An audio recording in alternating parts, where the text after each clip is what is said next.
ఏం పేరండి మీది? పరిశ్రమలు ఉంటాయి. ఏం చేస్తుంటారు? నేను వ్యవసాయం చేస్తా. వంట ఇప్పుడు వడ్లు వేసినాం. వరి పోయినాయా? కొనుగోలు పోయినాయా? మంచిగా ఉన్నాయి. అయితదేమంటారు కదా, సగం అట్లనే ఉండిపోయినాయి. మా ఊళ్ళో 20,000 క్వింటాలు వండినాయి మేడం. 20,000 quintal 20,000 quintal. మా ఊళ్ళో 15,000 16,000 వండేటి. ఈ తాప 5% ఎక్కువ వండినాయి.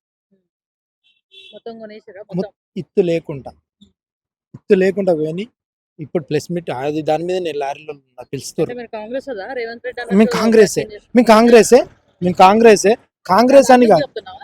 లేదు లేదు, లేకుండా ఉన్నారా? మీరు చూడు, మేము మీకు ప్రత్యేకంగా చూపెడతాం. మీకు మీకు ఇది ప్రెస్ నోట్గా మీకు అది ఇస్తాం. మాకు 15,000 క్వింటాలు వండుతాయి. అంటే గతంలో పంట వరేసుకుంటే ఉరేసుకుంటా అన్నాడు. మా రేవంత్ రెడ్డి అట్లా చెప్పలే, పండియండి కొంటాం అంటుండు. ఇప్పుడు కూడా మార్పు కోరుకోమంటుండు. మేము సన్నపు రేషన్ ఇస్తున్నాం, సన్నపు ఇవ్వండి ఏమంటున్నాం. తప్పు కాదు కదా. మేము ఉచిత కరెంట్ ఇచ్చినాం, ఇంటికి 200 యూనిట్ కరెంట్ ఇచ్చినాం. వస్తున్నాయా? అందరికి అమలు అవుతున్నాయా అవి? నన్ను అడిగితే కాదు కదా, ప్రజల్ని ఇప్పుడు ఒక ఇంద్రం మిల్లు ఉంది వాళ్ళని అడగండి, వాళ్ళకి ఇస్తురా లేదో తెలుస్తుంది. మేము చెప్తే అబద్ధం అనుకోవచ్చు, మీరు ప్రజలను అడిగితే తెలుస్తుంది కదా. ఇది పరిస్థితి. ప్రజాపాలన అంటే ప్రజాపాలన లెక్క నడిపిస్తారు. రాక్షస పాలన నడుస్తుందని చెప్పేసి మీ ఎమ్మెల్యే రాక్షస పాలన ఎప్పుడు నడుస్తుంది మేడం? ఇంట్లో ఉండి ఆ నుంచి ఆర్డర్ వేస్తే రాక్షస పాలన అంటారు. 24 అవర్స్ ఆయన నిద్రపోతుండో మీకు తెలుసు, మీడియాకు తెలుసు.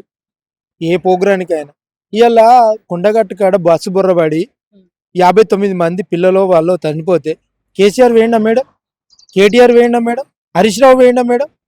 ఇవాళ అదే జీవన్ రెడ్డి జైన్ అయితే వాళ్ళంతా పోయి ఆయన జైన్ చేసి కండగప్ప వచ్చారు. అంటే ప్రజలు ముఖ్యం కాదు, నాయకులు ముఖ్యమా? ఈయనకు అట్లా కాదు. విద్య మీద, రైతుల మీద, పేదలకు ఇండ్ల మీద ఈయనకున్న జాసల ఆయనకు 1% ఉంటే ఆయన ఎంతో ఎదిగిపో. ఎట్లుండు మీ ఎమ్మెల్యే ఎట్లా పని చేస్తాడు? వస్తుంటాడు అసలు కేటీఆర్ మీ ఎమ్మెల్యే వస్తుంటాడు ఐడికి? మమ్మల్ని ఆయన మేము రోడ్డు మీదకి వస్తేనే భయపడతాడు ఎందుకంటే అంతే. లేకపోతే ఇక మా పోలీసు వాళ్ళు వచ్చి అరెస్ట్ చేసుడే. మా 36 కేసులు ఉన్నాయి మేడం. ఆయన ఏమనలే ఎప్పుడు పెట్టారు? అంతకుముందు ప్రభుత్వంలో ఏమనలే. మేము ప్రశ్నిస్తే మమ్మల్ని ఏడుకొని ఎచ్చుడే లేదు. రోడ్డు పొంటి 1000 లారీలు పోతుండే ఉసుకే, 1000 లారీలు. నేరల ఘటన మీకు తెలుసు కదా మేడం. వాళ్ళని 30 డిగ్రీ చేసారు. వీడియో మీడియాలో మొత్తం వచ్చింది. మేము అబద్ధం ఆడితే వాళ్ళ అబద్ధం. 100%. ఊరికొక 4 ఉంటారు మేడం, 4 ఉంటారు నాసొంటోళ్ళు. ఆ 4కి కబ్జాలు చేసుకుంటావా, నువ్వు ఏదైనా చేసుకుంటావా? ఎలక్షన్లు అప్పుడే వచ్చినప్పుడు నువ్వే 50 లక్షలు ఖర్చు పెట్టాలి. మందు పైసలు ఓటుకు 3,000 2,000. క్లియర్ చెప్తున్నాడు, నేను ₹1 వంచలేను, డబ్బు వంచలేను, బిర్యానీ పొట్లాలు వంచలేను, లిక్కర్ వంచలేను, జెన్యున్ గా గెలిచిన అంటుంటారు. పంచలేదు కదా మేడం. మొన్న మున్సిపల్ ఎలక్షన్ చూసారు కదా మీరు. సిల్వర్ కాయిన్లు అన్ని మీడియాలో వచ్చినాయి కదా. మరి ఎట్లా వచ్చినాయి మేడం? ఎక్కడి నుంచి వచ్చినాయి? వీళ్ళకు 100 కోట్ల ఆస్తులు ఎక్కడ వచ్చినాయి మేడం? అప్పుడు చంద చేసిన అన్నాడు 2009లో మహేందర్ రెడ్డి మీద పోటీ చేసినప్పుడు. ఇవాళ 100 కోట్లు ఎట్లా వచ్చినాయి మేడం? చెప్పండి. ఉష్కేద్ మీద వచ్చింది. ఇప్పుడు మా ఊళ్ళో ఇప్పుడు మా పోయిన కలెక్టర్ ఉన్నారు కదా జాయ, ఆయన తీసిండు కదా మేడం. ఎంతమంది కబ్జాలు చేసుకున్నారు ప్రభుత్వ భూములు, ఎంతమందికి కబ్జా చేసి యూనివర్సిటీలు ఇచ్చాడు. యూనివర్సిటీలు ఇచ్చినాక కోటీశ్వరుడు కాదా? 4 గుండెలం కూడా కోటీశ్వరుడు అవుతాడు. ఆయన కనబడతలేదా? నేను పైసలు వాంచలే, నేను ఇది వాంచలే. రమ్మని సిరిసిలకు రమ్మని గాంధీ కాడ కూర్చుందాం మాట్లాడదాం. ముఖాముఖ రమ్మని పైసలు వాంచలే 100%. నా ఇంటి పక్క పోంటి 7,000 రూపాయలు ఇచ్చి పూల్ బాటిల్ ఇచ్చి చికెన్ ఇచ్చిపోయారు నా ఎలక్షన్లు అప్పుడు. ఎక్కడి నుంచి వచ్చినాయి? 100%. ఆయన చెప్పుడు అంటే పిల్లి ఏమనుకుంటుంది, చూస్తలేని అనుకుంటుంది. వాళ్ళు పిల్లిని పాలు తాగుతుందని బోధం చూస్తాం కదా మేడం. అది పరిస్థితి. వస్తుంటాడా? వారానికి ఒకసారి వస్తుంటాడా? వచ్చి పోతా అంటాడు కదా, 2 రోజులు నిద్ర చేసిపోతా. మొన్న ఏదో వాళ్ళ ఒక కౌన్సిలర్ చనిపోతే వచ్చినట్టు, ఆయన రావద్దని అంటలేను, పాపం వచ్చిండు. అన్నాడు కనబడ్డట్టు అనిపించింది. ఇప్పుడు ప్రభుత్వం వచ్చింది 5 సార్లు 6 సార్లు వచ్చినట్టు అనిపించింది. ప్రభుత్వం వచ్చింది 5 6 సార్లు వచ్చినట్టు అనిపించింది. ఇక్కడనే బస చేస్తా అన్నాడు. మీ అందరికీ తెలుసు. ఒక్కరోజు ఏ ఇంట్లో వండుకున్నాడు, ఏ కార్యకర్త ఇంట్లో వండుకున్నాడు, ఏ మున్సిపాలిటీ కార్యకర్త ఇంట్లో వండుకున్నాడు? మరి ఆ కట్టుకున్న ఇల్లు అక్కడ ఒకటి ఉంటది కదా, వాళ్ళు కట్టుకున్నది పగత్ భవన్, దాన్ని ఏమంటారు, ఆడున్నాడు. మరి ఒక్క రోజున నిర్దవేంటో చూపెట్టమన్నారు. మీడియా ఉంటది కదా, ఒక్కనాడు ఇండియా వండుకుంటున్నాను ఒకసారి విడుదల చేస్తే అయిపోతుంది కదా. షార్ట్కి అయితే కళ్ళు అయితే మూసుకొని పండుకోరు కదా అందరు ప్రజలు. ఆ, మరి ఇప్పుడు రేవంత్ రెడ్డి అంటున్నాడు సిరిసిల్ల కావచ్చు, సిద్దిపేటలో కావచ్చు, గజ్వెల్లో కావచ్చు, అయిపోయింది ఇలా పని అయిపోయింది, ఖచ్చితంగా కాంగ్రెస్ పార్టీ వాళ్ళు వస్తారు మార్పు కోరుకుంటారు. సిరిసిల్లలో. మార్పు కోరుకుంటారు. 2009 నుంచి వెళ్ళి 2029 వరకు ఆయననే గెలిపించుకున్నాం. 29లో మహేందర్ రెడ్డిని గెలిపిస్తామని అనుకుంటారు. మహేందర్ రెడ్డే కాకుండా ఎవరిని పెట్టినా కానీ ఒకరిని గెలిపిద్దాం, ఒకసారి చూద్దాము అనే ఫీలింగ్ వచ్చేది. ఈయన ఏం చేస్తుండు మేడం, వాళ్ళకు నలుగురు ఉంటారు చెంచేగాళ్ళు, వాళ్ళకు నలుగురికే పని చేస్తారు.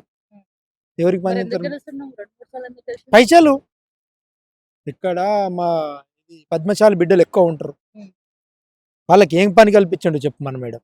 ఉం. వాళ్ళు ఓటుకు పైసలు ఇస్తే వచ్చు, ఓటుకు పైసలు ఇస్తారు, బెదిరిస్తారు. అక్కడ ఉండే కౌన్సిలర్ కానీ వాళ్ళు నువ్వు వేయకపోతే అంటే వచ్చే ప్రభుత్వం మనదే, మీ సంగతి చూస్తామని బెదిరిస్తారు. అట్లా జరుగుతుంది వాళ్ళది. పైసలు ఇచ్చుడు, అట్లా బెదిరించు. తీసుకో, నాకు వద్దు సార్ అంటే తీసుకుంటలేవు, నాకు ఓటు ఎత్తలేవా, అట్లా బెదిరిచ్చు. ఉం. అట్లా బెదిరింపులకు ఓట్లు వేయించుకొని గెలిచిండు. మరి ఇదే ప్రభావం వచ్చేసారి ఉండదా మరి ఈ డబ్బు ప్రభావం? ఎవరికి ఆయనక ఉంటుంది, ఉన్నా కానీ గెలవడు. ఎందుకు? ఉన్నాడు అప్పుడు అధికారంతో గెలిపించింది, ఉం. ఇప్పుడు అధికారం లేదు. ఉం. ప్రజలు మార్పు కోరుకుంటారు. ఇందిరా మిల్లిత్తురని మార్పు కోరుకుంటారు, సన్న బియ్యం ఇత్తురని మార్పు కోరుకుంటారు. అది ఏది దారబ్ది, అది ఏంటిది దాన్ని ఏమంటారు, అది నోట్లే ఉంది, ఆదికి వస్తలేదు. ఆసీన్ వారు తెచ్చిండు వాళ్ళకు, ఏది మన ఇంద్రమ్మ చీరలు అవి ఇత్తురని, వాళ్ళ పని కల్పిస్తురని మనం మార్పు కోరుకుంటారు.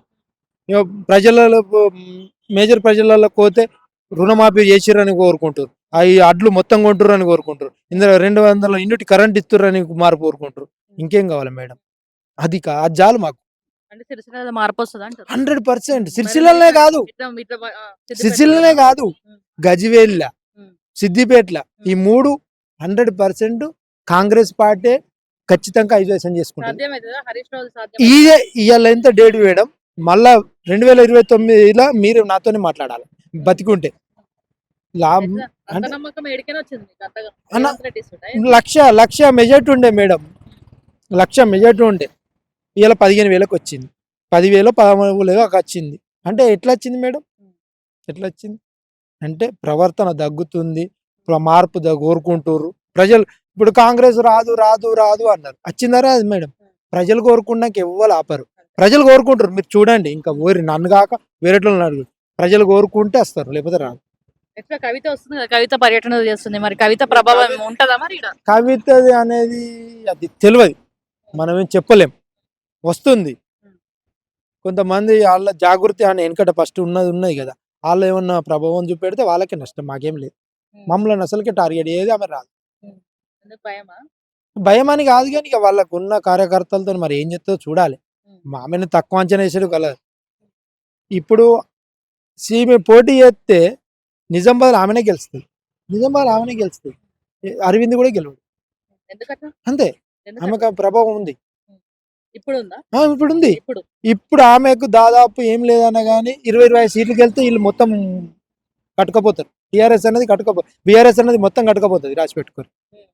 హరీష్ రావు బీజేపీలోకి పోతుండు 100%. అది తెలుసా నీకు? 100%.